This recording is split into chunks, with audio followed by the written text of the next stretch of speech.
I thought I knew what consequences looked like until I witnessed what happened when an entitled biker decided to slap one of America's most elite soldiers, a tomb guard at Arlington National Cemetery, simply because the soldier wouldn't move out of his way.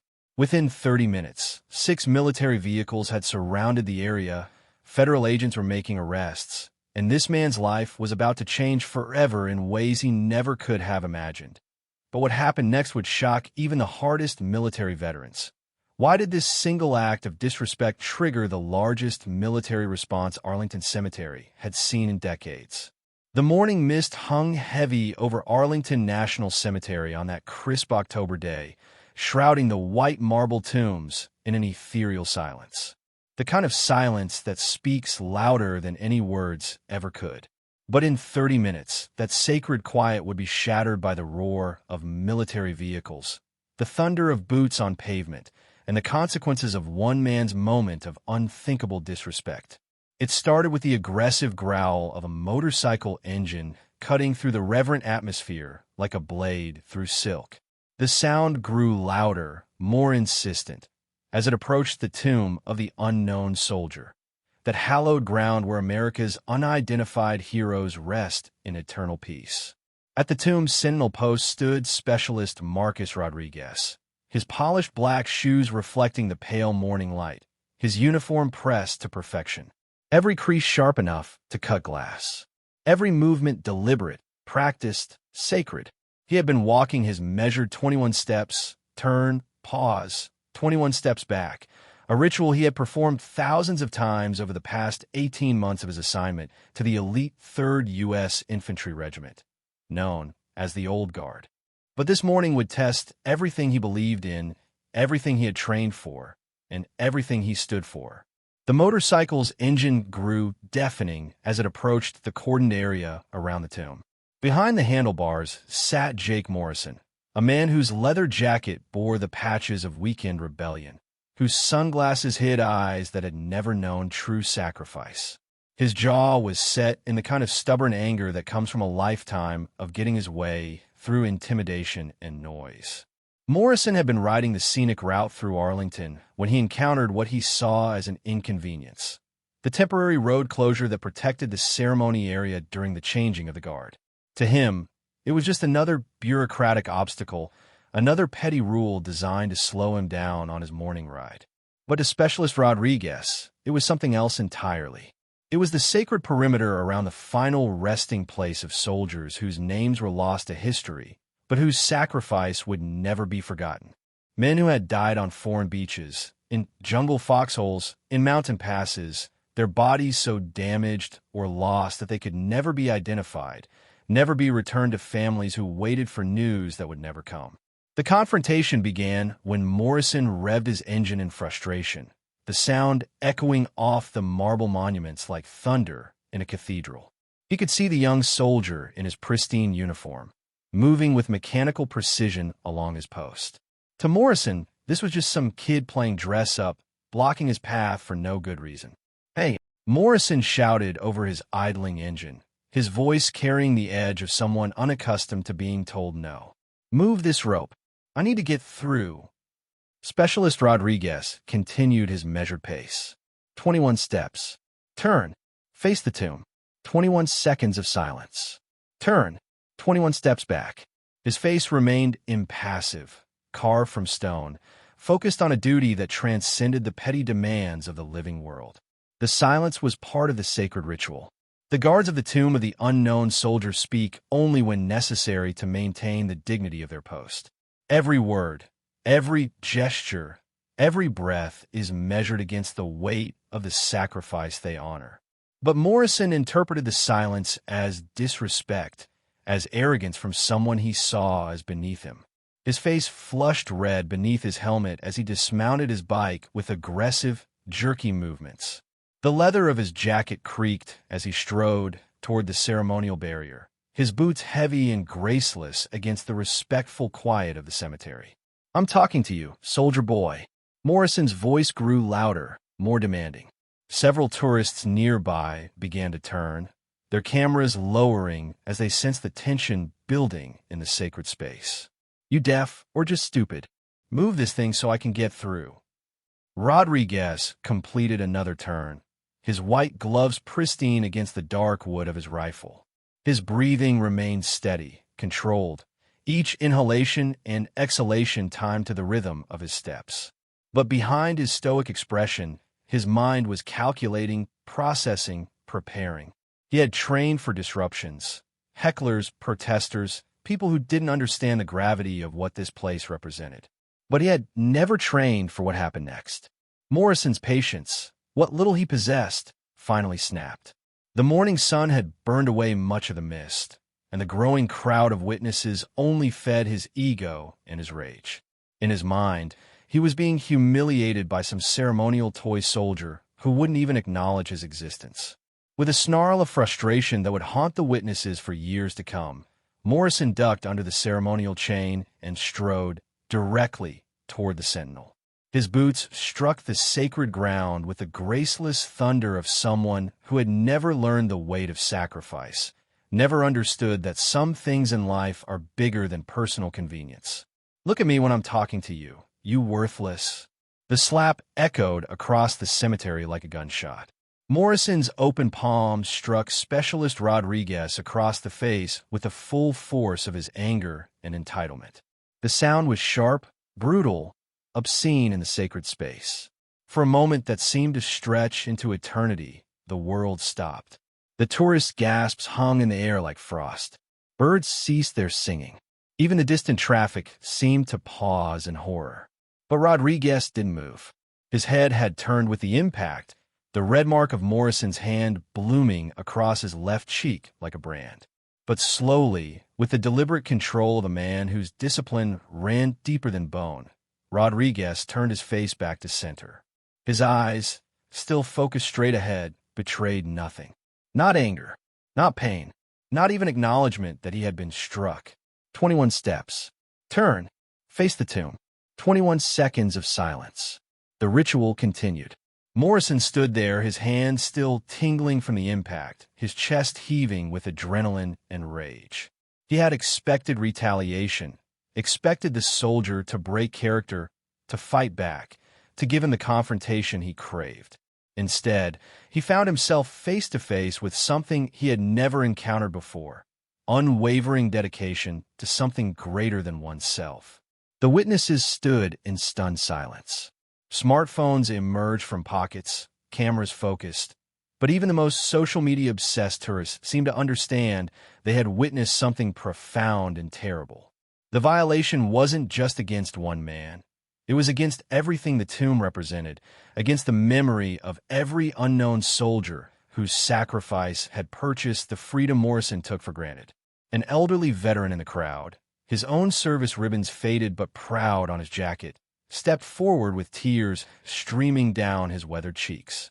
"Sir," he said to Morrison, his voice shaking with emotion and barely contained fury, "do you have any idea what you just did? Any idea at all?" But Morrison was beyond reason now, drunk on his own defiance. "I hit some kid playing soldier. Big deal. He's blocking the road, and I got places to be."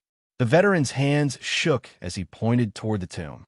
"That kid is honoring men who died for this country, men whose families never got to bury them, never got to say goodbye. And you just—" His voice broke, unable to finish the sentence. Meanwhile, Rodriguez continued his vigil. Each step measured, each turn precise. The red mark on his face began to darken, but his expression remained as unchanging as the marble beneath his feet.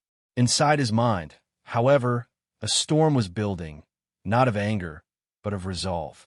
He thought of his grandfather, who had served in Vietnam and never spoke of what he had seen. He thought of his drill instructor who had taught him that discipline wasn't about following orders when it was easy, but about maintaining dignity when everything inside you screamed to do otherwise.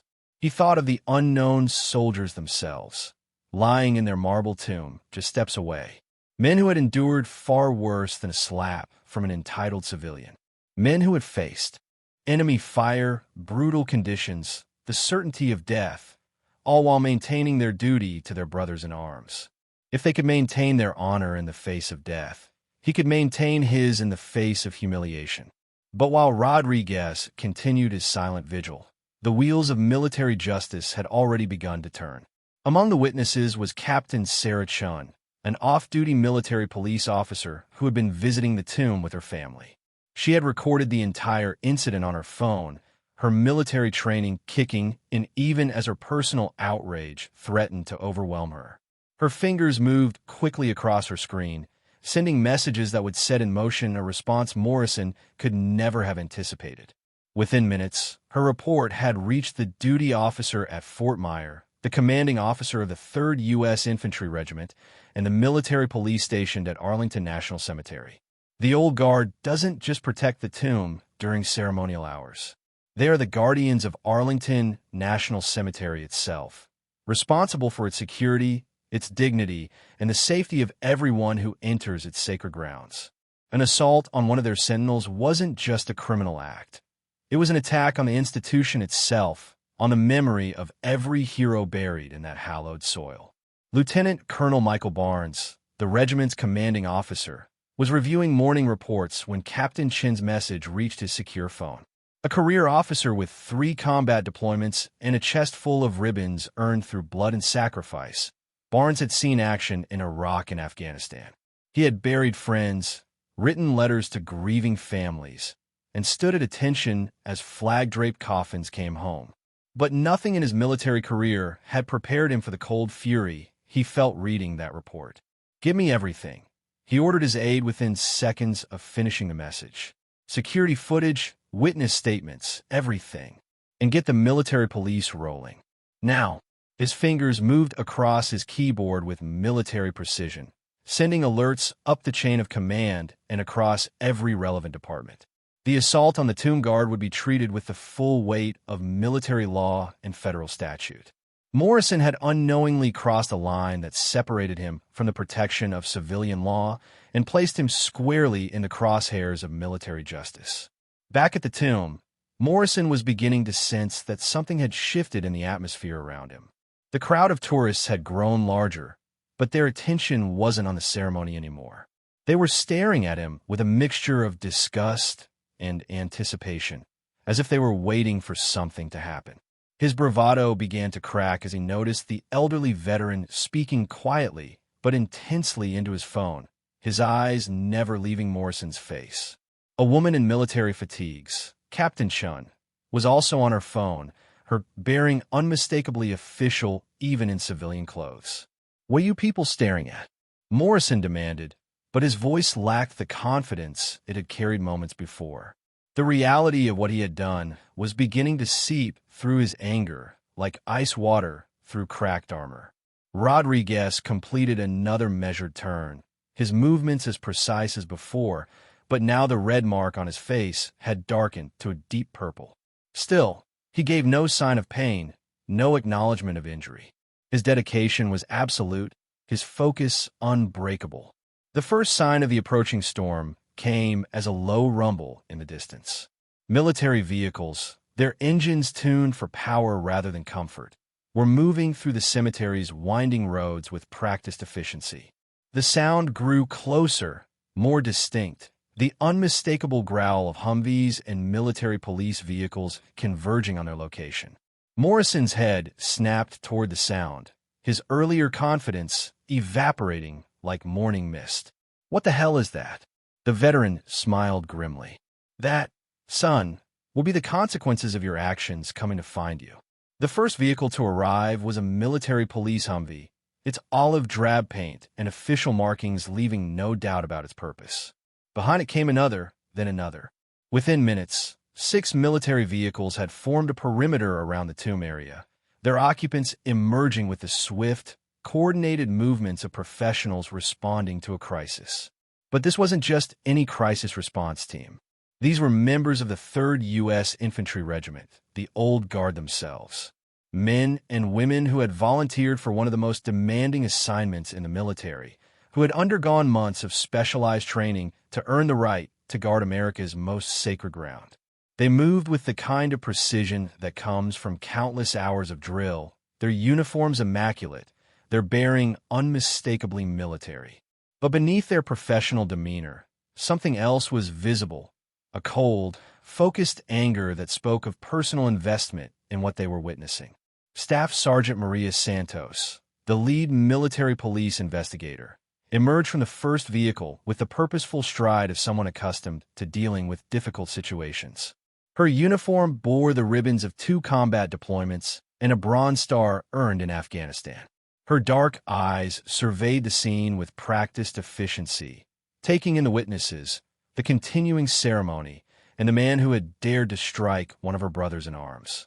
"Sir," she addressed Morrison with the kind of professional courtesy that somehow managed to sound more threatening than any curse. "I need you to step away from the ceremonial area and place your hands behind your back." Morrison's face went pale beneath his helmet. The reality of federal law enforcement, of military jurisdiction, of consequences he had never considered was crashing down on him like an avalanche. "Wait, now hold on. This is all a big misunderstanding. I just wanted to get through, and this guy wouldn't move the rope and—" "Sir," Santos interrupted, her voice cutting through his excuses like a blade, "you are under arrest for assault on a federal officer, disruption of a federal ceremony, and trespassing on restricted federal property. You have the right to remain silent." As the Miranda rights echoed across the sacred ground, more vehicles arrived. Lieutenant Colonel Barnes himself stepped out of the staff car, his presence immediately commanding attention from every soldier in the area. His ribbon spoke of a career spent in service to his country, his bearing of a man who had earned the right to command through blood and sacrifice. But it was his expression that truly communicated the gravity of the situation. This wasn't bureaucratic annoyance or routine law enforcement. This was personal. An attack on one of his soldiers was an attack on him, on his unit, on everything they stood for. Rodriguez, still maintaining his vigil despite the chaos erupting around him, completed another turn. 21 steps. Turn. Face the tomb. But now, for the first time since the assault, something flickered across his stoic features. Not relief exactly, but acknowledgement. His brothers had come for him. The arrest proceeded with military efficiency. Morrison found himself handcuffed with restraints designed for combat situations, his motorcycle secured as evidence, his person searched with the thorough professionalism of soldiers who had conducted similar operations in war zones. Every procedure was followed to the letter, every right respected, every protocol observed. But beneath the professional courtesy, the message was clear. You have violated something sacred, and there will be consequences. As Morrison was led toward the military police vehicle, the full weight of his situation began to dawn on him. This wasn't a traffic ticket or a local disturbance call. This was federal jurisdiction, military law, the kind of legal system designed to maintain order among people trained to kill for their country. The rules were different here, the stakes higher, the consequences more severe. "I want a lawyer," he said, his voice cracking with fear for the first time since the incident began. "You'll get one," Santos replied matter-of-factly, right after processing at the federal detention facility. The crowd of witnesses had grown substantially, but their mood had shifted dramatically. The earlier horror and disgust had given way to something approaching satisfaction, not at Morrison's distress, but at the swift, decisive response to his actions. Justice, they sensed, was being served. Captain Chin approached Lieutenant Colonel Barnes with her preliminary report. "Sir, I have video documentation of the entire incident, plus witness statement from at least 12 civilians and 3 off-duty service members. The assault was unprovoked and clearly documented." Barnes nodded grimly. "What's Rodriguez's condition?" "Maintaining his post, sir. Hasn't broken protocol once since the incident." There was unmistakable pride in her voice. "Medical will examine him after his shift ends, but he's showing no signs of giving ground." As if summoned by their conversation, the relief guard appeared, another immaculate soldier, his uniform pressed to perfection, his bearing unmistakably professional. The changing of the guard would proceed as it had every day for decades, regardless of civilian interference or criminal activity. Rodriguez completed his final turn as the on-duty sentinel, his replacement approaching with the measured, ceremonial steps that marked one of the most solemn transitions in military service. For a brief moment, the two soldiers stood together, one bearing the mark of civilian violence, the other prepared to take up the sacred vigil. The exchange of duties proceeded with absolute precision. No mention of the incident, no deviation from protocol. The bruise on Rodriguez's face might as well have been invisible for all the acknowledgement it received in the formal ceremony. But as Rodriguez stepped away from his post, Lieutenant Colonel Barnes was there waiting for him. "Outstanding work, Specialist," Barnes said quietly, his voice carrying the weight of command approval. "Textbook discipline under extreme provocation." Rodriguez came to attention, his response crisp despite the trauma he had endured. "Thank you, sir." The post was maintained. Yes, it was. Barnes studied the young man's face, seeing not just the physical mark left by Morrison's assault, but the unshakable discipline that had prevented a sacred ceremony from being disrupted by civilian violence. "Report to medical for evaluation, then take the rest of the day. We'll need a full statement for the investigation." As Rodriguez was escorted away from medical attention, Barnes turned his attention to the broader implications of the incident. Word was already spreading through military channels. An assault on a tomb guard was unprecedented in the modern era. The response would need to be swift, decisive, and public enough to deter any future incidents. But the immediate priority was ensuring that Morrison understood exactly what he had done and what the consequences would be.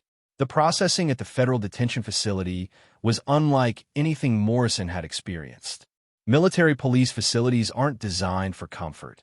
They're designed for efficiency and security.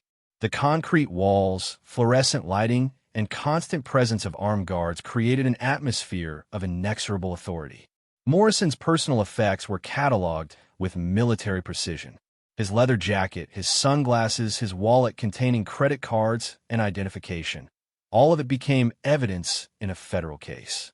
His motorcycle, the symbol of his rebellious independence, was impounded pending resolution of charges.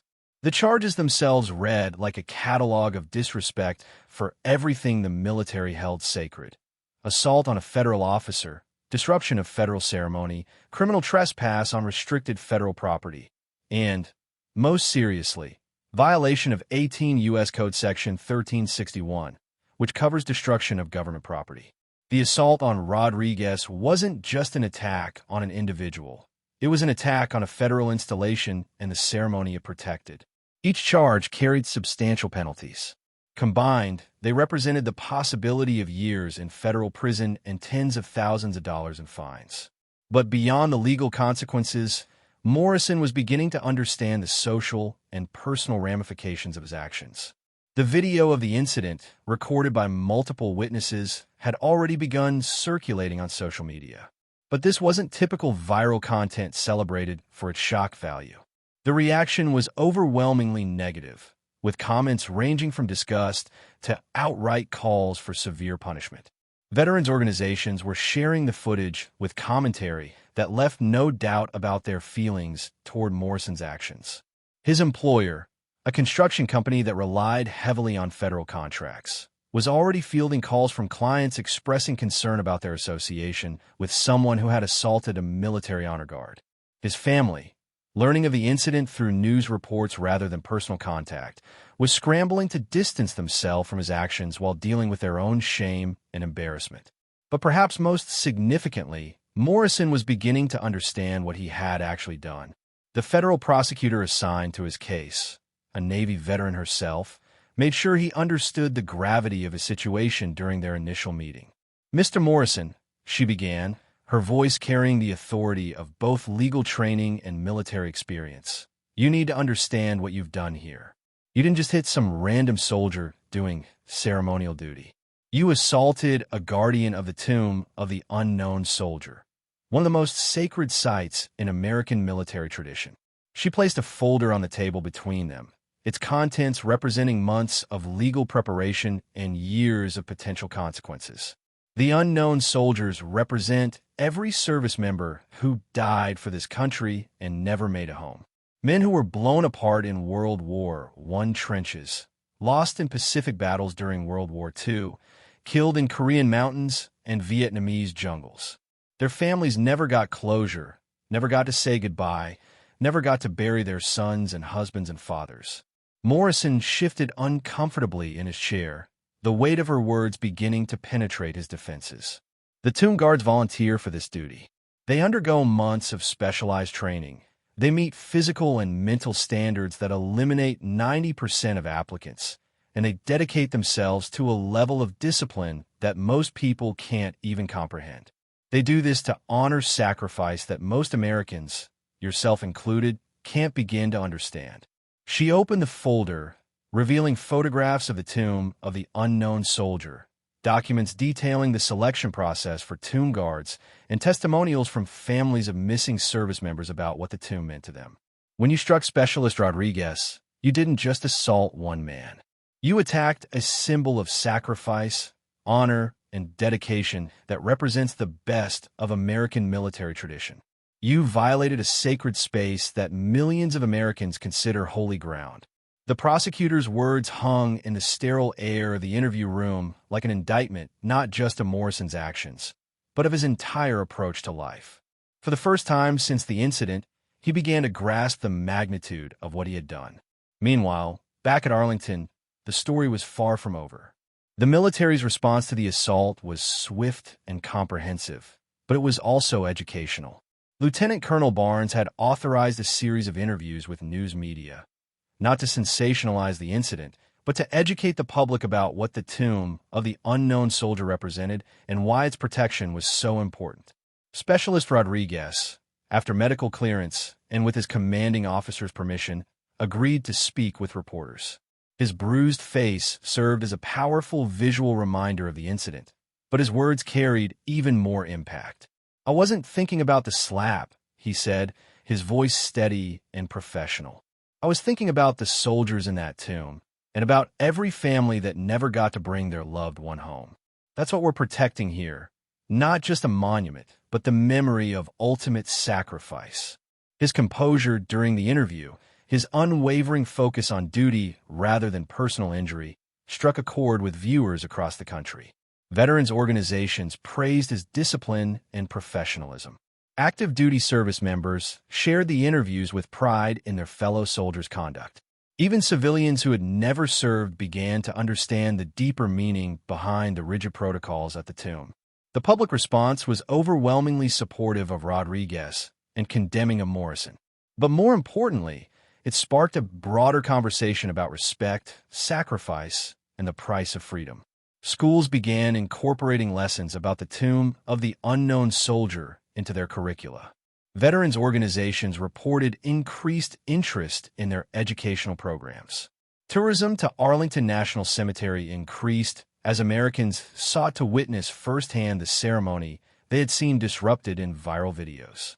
6 weeks after the incident, Morrison stood before a federal judge for sentencing. His lawyer had negotiated a plea agreement that would spare him the maximum penalties in exchange for a guilty plea and public acknowledgement of wrongdoing. The deal included jail time, substantial fines, community service specifically with veterans organizations, and a formal apology to be delivered at Arlington National Cemetery.